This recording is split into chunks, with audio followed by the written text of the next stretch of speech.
I've been as good as I could possibly have been to not let you tell me too many stories in the past. So, I mean, I know a certain amount about your past, but there's a lot that I don't know, too. So a lot of Right. this stuff is going to be new to me.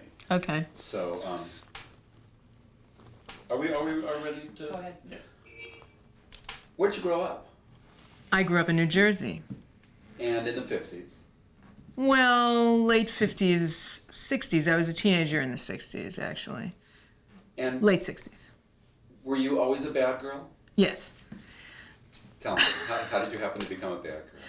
Well, I mean, I was a bad girl in my heart, always. And, but I grew up, I was a Catholic schoolgirl in a small town in New Jersey and aspired to be an adventurous. I mean, that was my goal in life, was to seek adventure. And I wanted to live in New York. I used to go off as soon as I could drive. I would go off to Manhattan by myself and wander around the city all the time when I was in high school, and come home late. And I was supposed to be in an art school, but I used to skip that and just wander the streets. 42nd Street. 42nd Street was incredible in the '60s. There were so many things there that aren't there now. Anyway, but. And then I wanted to live in New York. I went to school first. I went to art school in Boston. And then I moved to Manhattan. But then I read the Life magazine about, with the great Irving Penn picture of the Grateful Dead and Janis Joplin and the whole family dog photo that Irving Penn had taken. And that inspired me to go west. So I first went to Colorado. I went to Aspen, Colorado for the summer. And just kind of spent the summer in the woods in a tent. And and I met Nancy Gurley there, who was the wife of James Gurley from Big Brother and the Holding Company. And she was incredible. She was the woman who changed my life, really. She picked me up hitchhiking in her van. And, they stopped the van. She was there, not with James, with another guy, kind of a surfer guy, and her son, Ongo Ishii, who was about 2 years old. That means, Mushroom Man, right? And so they stopped the van, and I opened the back of the van, and out came this mixture of hash and incense, and the whole interior of the van was decorated with velvet and dried flowers on the dashboard and skulls. And, it was an environment. It was gorgeous. And I climbed in, and I never climbed out. I mean, that was my rabbit hole, was that experience. And so after that, I was with her every day, and we would walk around the countryside in the hills in Aspen, and she would tell me stories. She had a master's degree in English. She was from Detroit, where a lot of them in the family dog were from Detroit. And then they went west, and they went to Mexico and took mushrooms with the Yaqui Indians in Michoacan. And so she was blown out. And she could tell a story like nobody could, because she had, all this background behind her of education. And so every day, she just told me the story of San Francisco and what was going on and all the people there. It was a walking book. It was incredible. And so then I followed her there. And that's how I ended up in San Francisco. And that was Halloween, I think one of the first really big experiences. I got there around Halloween 1968. And immediately we went to the old Fillmore where Janis and Big Brother were playing. And it was fabulous. So. This experience. Where are we going for this? We'll make a quick adjustment. Okay. Good. First story. My hair looks weird at any point. I loved what you talked about, sort of the metaphor of going in through the looking glass, and I think that there's probably a number of those situations that will come up in this story. Who were you before you got into the van? And what was there's various stages of you being a New York person, of finding out about San Francisco. Well, I was the same person in my head, but I think the most important thing about San Francisco was that people were allowed to live at the end of their imagination and not only be in their head with their imagination. that's what hallucinogenics unleashed all that, but also the people there, it was a very supportive environment. And if you produced something, if you either wore something, if whatever you came out with, everyone said, yes, let's have more. And that's what everyone did with each other, so that you were really encouraged to live out whatever fantastic fantasy, whatever thing, your imagination could produce. And I came from the same repressive environment that everyone else did in a small town, plus the fact that I came from Catholic school, only Catholic high school, thank God. But, so that I was as shy as the next person, but I definitely, in my heart, was seeking something. And so when I came to San Francisco, I saw how people were living and that people were able to live out all these things that were in their head. Also in the 60s, you had all the great European cinema, and I used to go to those movies endlessly. I would sit in those movies all day long. In New York, I would go to New York and I would find all these Truffaut and Godard movies and sit in, and so I was very inspired by that. I was into my painting. I originally went to Aspen to paint in the woods, which I did. I set up a tent and I had 2 easels. One was a morning painting, one was an afternoon painting. And after I was there a while, I would sit in the nude and paint. And then people would come visit me and they would have to take their clothes off too and sit and, model for me or something like that. And I was also into photography, black and white photography, because of the European influence. So I had a lot of these things going on inside of me, but it just took that culture to really bring it out, to allow me to live all of that fully, which that was the greatest value of all of that. Had you done psychedelics before you came to San Francisco? A little bit. It was so different in New York because people were very serious about psychedelics and even about smoking pot. When I was in school, Tim Leary was experimenting with acid at MIT. And when you were in college, you could make money by being a guinea pig for all these weird experiments all over town. And so a friend of mine was part of one of his early LSD experiments. And I remember we were walking on the beach and he was telling me about it. And he said that Timothy Leary took a little pin and put a tiny dot on his hand, and he completely, his mind exploded. And so he did these guided LSD experiments, and that was the first time I ever heard about it, and it was his telling of it. I said to him, "Whoa, does it answer all your questions?" And he said, "Well, you just don't ask the same questions." And I'll never forget that because it made me want to experience that. It made me want to go out and find all those things too. And I think Timothy Leary was the great liberator of all of that. I think if it weren't for him, I don't know where we'd all be. And in San Francisco, energy was different though. Oh, okay. Well, like I was saying, in New York, even if you took acid, you were in a group and you all wrote down things and it was very serious and you planned it out. Even if you smoked pot, you'd be talking about it. Oh, I feel this, I think that. But when we went to San Francisco, it was one big party, and you just took the drug and went out and had a good time. And so it really loosened me up a lot, right off the bat. Did you meet a gang of people right away? Well, no, I went right away. Nancy Gurley had told me about this girl, Patty Cakes, who lived with Paula on Noe Street. And so that's where I went. Oh, let's see. I had one friend that was in San Francisco who was an old boyfriend that was from art school. He was a Boston friend of mine. And he was living there with these 2 dykes, Franny and Sherry. And so I went there first, actually, and stayed with him for a few days until I could find Nancy and Patty. And when I first met Patty Cakes, she was the ultimate groupie. She was very gorgeous, like a brunette Marilyn Monroe with long, wonderful legs. I mean, everyone adored her. She was Jimi Hendrix's girlfriend. She was the, kind of the pet of Big Brother. I mean, she was totally involved in the whole thing. And so I moved in with her, of course.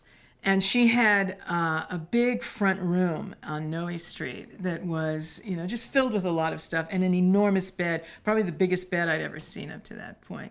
And we both of us slept in the bed. And then, in the middle of the night, some guy would come in on a speed run and leap into the bed, and I'd wake up and she'd be, having sex with this guy. And I think, oh, that's how wonderful that is, that kind of thing.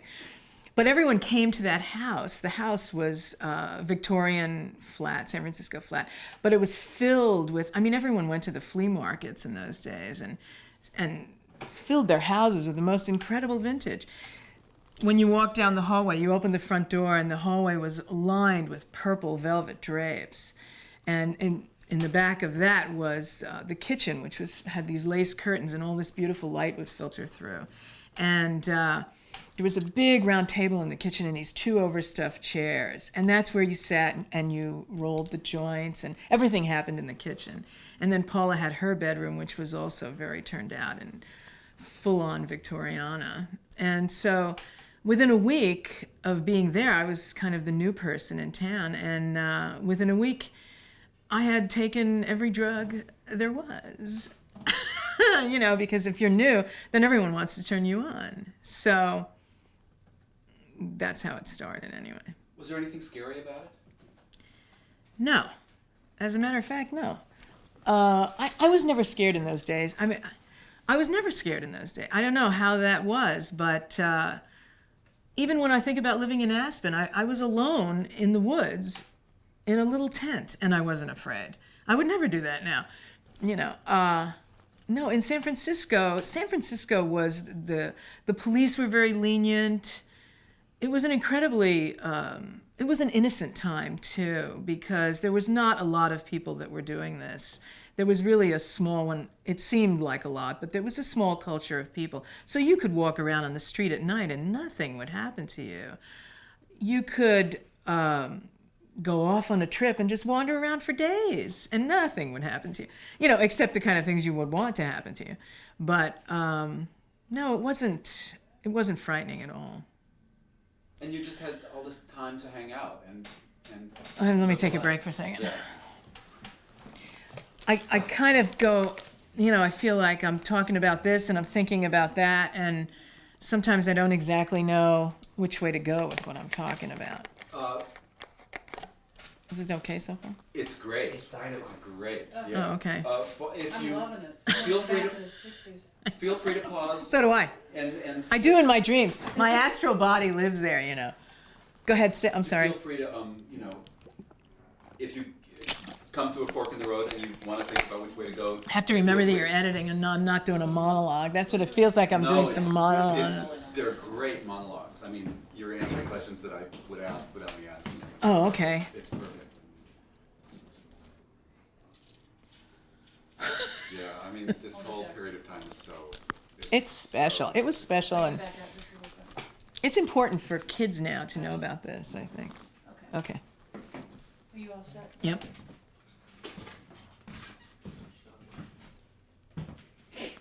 Now, were you dressing up? What did you look like in those days? In the beginning, in San Francisco? Well, when I met Nancy, she was in long velvet skirts and lace, and she had lace in her hair, and her hair was long, and my hair was really long then too. I had started dressing, looking at vintage. When I was in Boston, we used to go to the thrift store to get things for our still lives, and that's when I first, because the thrift stores were packed with stuff. Nobody wanted it, so I was even buying 40s dresses and Victorian beautiful things that were just there for the taking. And so I had stuff, but I really wasn't wearing it on the street. It was kind of hanging up on my wall, and I would admire it, and I would wear it maybe for something special, but I wasn't walking around in it all the time. And when I met Nancy, that's what she was wearing. She was wearing everything that she thought was the most beautiful all the time. And so I thought, yes, I'm going to do that too. So, so when I started living in San Francisco, I just discarded everything that was even a remote remnant of my suburban past, and completely got into velvet and lace and just everything very beautiful. Was that something that drew you to other people and that drew people to you? The drag, the clothing thing? Oh, absolutely. Absolutely. Okay.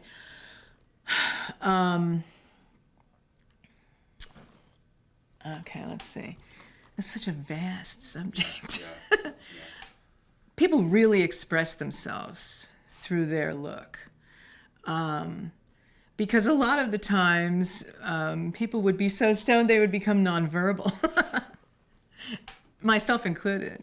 So that you really expressed yourself with how you looked and how you presented yourself. That was definitely the truth. So your truth, you wore it. And also, any type of fantasy, I mean, whatever fantasy you wanted to explore, that's how you explored it too, was by putting it on. So, I mean, I had a deep Victorian fantasy. So I loved running around in long skirts. I mean, there was something about the other eras and finding clothes from another era and wearing them as your regular clothes took you so far away from anything normal. You were immediately into the sexuality of that period. You felt like a different person. It really brought out aspects of your personality that otherwise you wouldn't even think about. Also, we were very into see-through. Everyone got rid of their underwear really quick, and so lace tops or organza and things like that. And did you start to notice other people who were particularly spectacular? That's how you met other people. I remember when I first met Nikki.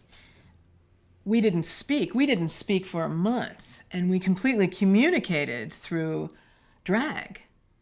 I was living on Divisadero, and this was Patty and I had moved, and we were living on Divisadero, and Nikki had come from Seattle with Harlow and was living on Lyon Street, right around the corner. And there was a bar down the street that gave like some free spaghetti night on Wednesday. And one of the other people that was living in the house had met Nikki and came over and said, there's these people living around the corner that you've got to meet. And so they came over one day. And Nikki walked into my bedroom, and he was all in purple leather, purple and orange leather from head to foot. He was gorgeous. And I just looked at him, and I didn't know what to say to him. I was in a particularly nonverbal moment anyway. And he looked at me, and we just didn't say a word. And he went around and picked up things in my apartment. He picked up this velvet, it was an opera coat. It was this dark green velvet opera coat that was Victorian. And he looked at it. He took off the sleeves. He sewed up the armholes. He put one of the sleeves, this is all in a matter of minutes. He put one of the sleeves on the back of the coat, made a cape with a hood, put it on me, put the hood on me.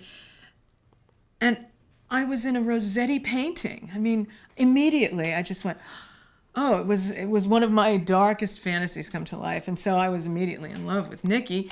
And that's what he did. He dressed you up and did your makeup, and you just became something even more incredible. And then we went out, and we would go to North Beach. And he was living with Harlow, and, we would get very dressed up. It would take hours. That would be the daily routine. You'd go either shopping, and then you would, you would be expressing yourself with your clothes and with the costumes. And then we would go to North Beach, and that's kind of where everyone hung out then in those days, and that's where we met everyone else. So eventually I moved over to Lion Street, and we met Goldie. She moved in. We met this trio, Joey, Richard, and Charles, and they moved in. And Harlow was living there. There were so many people living there at one point that if you came home too late, there was no space on the floor to lay down. You know, you had to like claim a part of the rug or something. But the place was incredible because everybody was into the same thing. So the place was draped and there was flowers and feathers, and it was fantastic. It was like a harem in there. So, and then we met Gary Cherry then too. So we were all going out in a big pack. Then there was a fire in the apartment below us. So the apartment was kind of like on stilts. So when the wind blew, it moved like that. So we knew we had to move. So Gary Cherry knew Scrumbly, and he was living on Bush and Baker. And so we were invited en masse to move in. So we took over the basement at Bush and Baker, and we laid down all these carpets and, Persian hangings, and we created this another harem in the basement at Bush and Baker. And that's how we all met. Had you had much contact with gay men before? Not at all. Tell me about that. Well, that really wasn't an issue in those days. I don't think that, it's almost like it went from one extreme to the other. I mean, I never knew anybody that was gay. I never even thought about it. I didn't even know what it was when I was in school. I mean, even in Boston. Oh, no, I take that back. In Boston, I went out with a guy who at one point confessed to me that he had strange feelings, and I didn't know what he was talking about. I didn't know that he was telling me that he was gay. And I just thought he was very sensitive.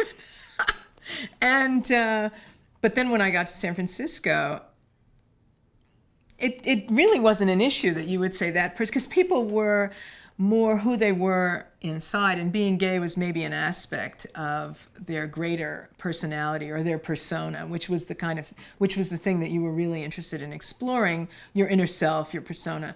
But if you don't have much history or background with gay guys, what does Goldie Glitters look like when you meet Goldie Glitters? Goldie Glitters did not look like Goldie Glitters when we first met Goldie Glitters. Goldie Glitters had just come from Florida. I thought they were fantastic. I thought they were fascinating. They were all wonderful. I mean, everyone was wonderful in their own way. And I mean, in those days, I keep saying that, stop saying that. You didn't even know someone's last name. You didn't ask them where they were from or anything. All that was irrelevant. People presented themselves as to who they wanted to be and their creation, their own personal creation at the moment. And so you knew people, they all, I was Fayette and Nikki and Gary Cherry and Goldie and all these people you had we were totally in the moment. And I realized that we were living in some kind of parallel world because it was only our own culture that everyone was really interested in. So being gay, people were gay and bisexual, and sexuality was under such exploration too at the moment that people didn't really classify themselves in that way as either, I'm straight, I'm gay. That didn't really exist. All those boundaries were gone. So when I first met Goldie, Goldie was this very tall, curly-headed boy from Florida. And I remember sitting on Lion Street and hearing his tales about Florida and about how he had this man that was taking care of him, but then he had to be on his own. And it was this kind of tragic tale. And I never heard anybody talk like that before. I never heard any kind of story like that. So I thought he was fascinating. But then we all, when we all moved in to Bush and Baker with Scrumbly was a musician, and then there was music everywhere. So. Tell me how. Hang on. Okay, this is absolutely, it's fantastic. Sometimes I feel like I'm going. This is great. I'm like sitting here just enraptured. I'm trying. Tell me if I start drooling or something. Oh, that'd be great. Oh God, I think I spit already. There might be one problem with the film, that the women are much better storytellers Yeah. than the men. Oh, do they go and the men? Well, there's more of an emotional Yeah. component. Oh, with the women? Yeah. Okay. I have to touch up my lipstick.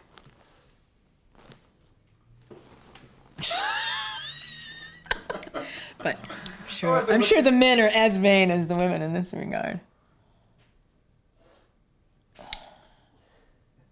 I've been looking forward to this for such a long time.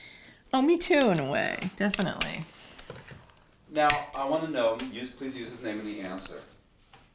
Yes. You probably already know the question. How I met Hibiscus. Well, that is the next logical question. Stand by just a second. Okay. Is the sound working okay with the way she's coming forward and back? Yeah. Okay. And the bracelets are okay still? Bracelets are okay? The what? Bracelets are okay? Yeah. Okay. Okay. Tell me the story. How I met Hibiscus. Well, we were on the street. I was with Gary Cherry. We were walking down the street, and Bush and Baker was up on a hill. And I looked down the hill, and in the distance was coming this creature that was so colorful. The two of us stopped dead in our tracks and just stared. And this was beyond anything that even at that point that I had seen anyone express at all. It was this combination of robes and great headdress and all these colors moving in profusion coming up the street. And we just stood there and looked. And that was Hibiscus. And he was coming to see us. He was coming to Bush and Baker. He was coming to present himself to Bush and Baker because he had seen us, he had heard about us, and he wanted to move in. He wanted to be with us because we were all of like mind at that point. So we just, he crossed the street and came up to us, and we just stood there, and he said, "I'm Hibiscus." And we said, "Yeah." So we just went back to the house and introduced him to everyone, and he moved in the next day, if not that day, because he said, "This is where I belong." I remember he just said, "I'm a dancer, I'm an artist, and I want to be with the artists.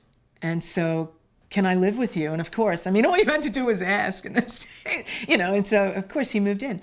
And so he said, "It's not enough that we're on the street like this. We need to be on the stage."